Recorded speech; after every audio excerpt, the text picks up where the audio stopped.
what's good? What's good, man? Let's get into it. It is officially NBA playing tournament day as I sit here and record this on Tuesday, man. Now, I just want to make it clear I'm most likely, because I'm going to keep it real. I work at 4 a.m., 5 a.m. in the morning. I'm most likely not going to be up watching the Kings and Golden State game that starts at 10 o'clock at night. You know what I'm saying? I get it's on the West Coast and I'm the East Coast, but no. But I'll be reviewing who wins the play-in tournament probably the next following day, which will be Wednesday. So look forward to that. But this Tuesday, man, let's talk about it, man. As NBA, as people who enjoy watching the NBA, as people who enjoy watching basketball, we were all wrong about the NBA play-in tournament. We were all wrong about it. And I touched on this on my podcast with CEO, the best sports podcast on YouTube, best sports show, in America, you know what I'm saying? Skipping Richard Sherman, Stephen A. and Shannon Sharp, the Pat McAfee. No one can compare to the Unfiltered Sports Podcast. Tuned in every single Sunday, 9 to 12, 8 to 12 on football season. But besides that point, let's talk about it, man. The NBA tournament the NBA playing tournament is a success. It's a success. No ifs, ands, or buts about it. And as someone who is guilty, as most people were, people kind of side-eye, people rolled their eyes, and people thought the playing tournament was beyond stupid back when it was introduced back in 2021. So what is that, 3 years ago? 3 years ago when Adam Silver introduced the playing tournament, people thought it was stupid. People thought it was dumb, which I was included. I was definitely included in it. But after 3 years of evaluating it, it's an amazing concept. It is the best thing to happen to the NBA. No ifs, ands, and buts about it. And look at the matchups. Let's look at last year.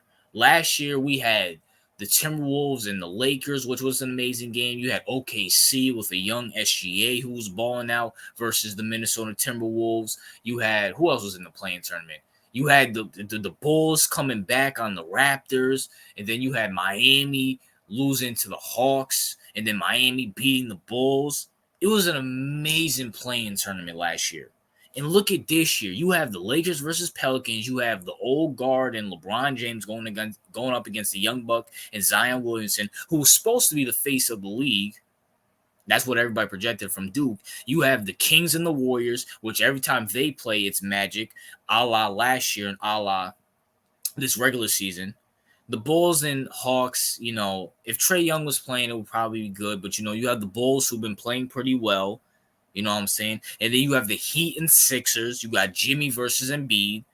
The playing tournament is a success. And look at it from last year. Last year, a playing tournament team, Jimmy Butler and the Heat, they went to the finals and they did pretty good. They upsetted the Bucks. They upsetted the Celtics. They upsetted my Knicks. The playing tournament is a success. It is the best thing to happen to the NBA. No ifs, ands, or buts about it.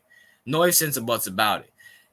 And I said all that to say this. And I know people are kind of skeptical of the in-season tournament. Listen, look. I get the in-season tournament was kind of, this year. But give it a year or two, and let's see where it's at. Let's see where it's at.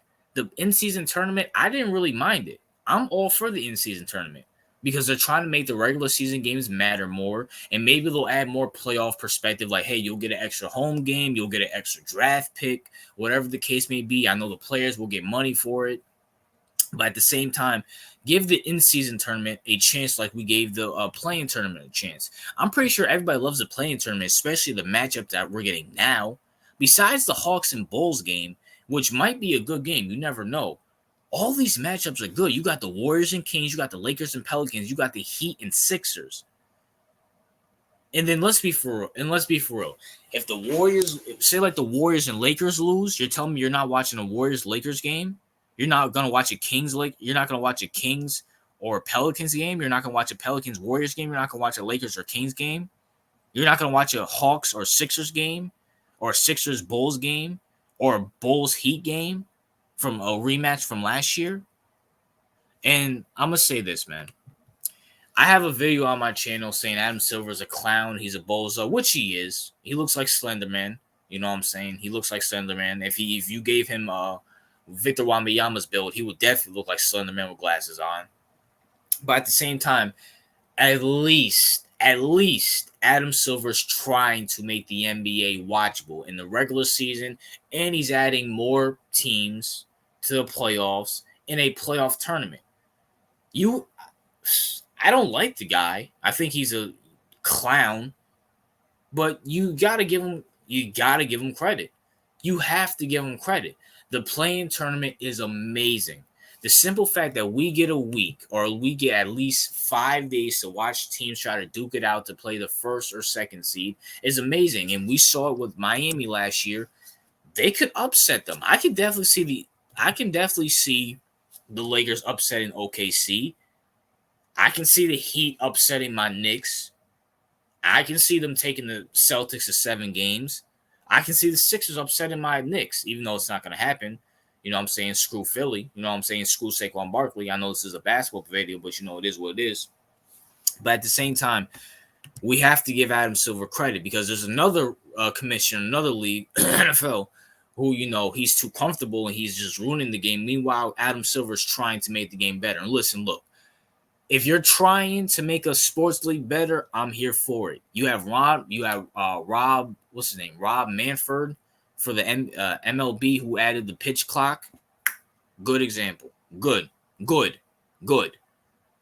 Adam Silver, play-in tournament, in-season tournament, give a few more years to the in-season tournament, see if it works, give more teams maybe home field advantage for the playoffs or give fans this or give fans that. I'm all for it. Man. And this in-season tournament, man, NBA fans, listen, I had to come to the realization, you have to come to the realization if you're watching this, whether you're a subscriber or not, the play-in tournament it's a good thing. It's a very good thing for young teams or for, you know, people, for old guards like Steph Curry and LeBron James. And I guess you could throw Butler in there since Butler, he's entering his early 30s or in his mid 30s, who want to have a chance to win another championship. It's a great thing, man. It is beyond a great thing, and I can't wait to watch it. This is a good lineup, man. This is beyond a good lineup. Now, once again, I'm going to be doing a review. I'm going to be doing a review after the games. So, like, I know I'm posting this video on a Tuesday, so Wednesday around 1-ish or when I post my videos, I'm going to be doing a review of the Kings, Warriors, and the Lakers and all that other stuff because, once again, I'm not staying up until no 10 o'clock to watch no basketball. I'm sorry. I'm not doing it. I can't do it. You know, it is what it is. And, wow, they have the West games going first and the East games going second. That's an amazing concept. And then the day after that, man, and then 3 days after that, we got the playoffs. Hey, man, the NBA play-in tournament, I hate Adam Silver. I think he's a bozo. I think he's a clown. I think he's the reason why the NBA is way too political. I think he gives the players way too much credit, way too much leeway. But honestly, he's taking the leeway back. Also, another concept that he added is that you have to play at least, 62 to 65 or at least 60 games to be eligible for MVP. Good concept, too. But this is all a result in the play-in tournament. After the bubble season, the NBA added the play-in tournament. I'll be the first one to say, and I'll be the first one of many to say we didn't like it, we didn't agree with it. But after a few years of it developing and getting better teams in there, look what we got now. Like last year, the Warriors and Kings was a first round matchup. Now it's a play-in tournament for one game. And you know, all these teams, even the Hawks, the worst team out of all these teams are the Hawks. You know, DeJounte Murray's about to go off. Clint Capella and them boys. You know they about to go off. Whether Trey Young's there or not, you know they about to go off, and you know they're going to put up a fight against those Bulls, man. So it is what it is. What's your thoughts on the play-in tournament? I think it's a great thing for the NBA. And by the way, who do you guys – I'm not going to do a preview of the games. I'm just going to review the games after they're done.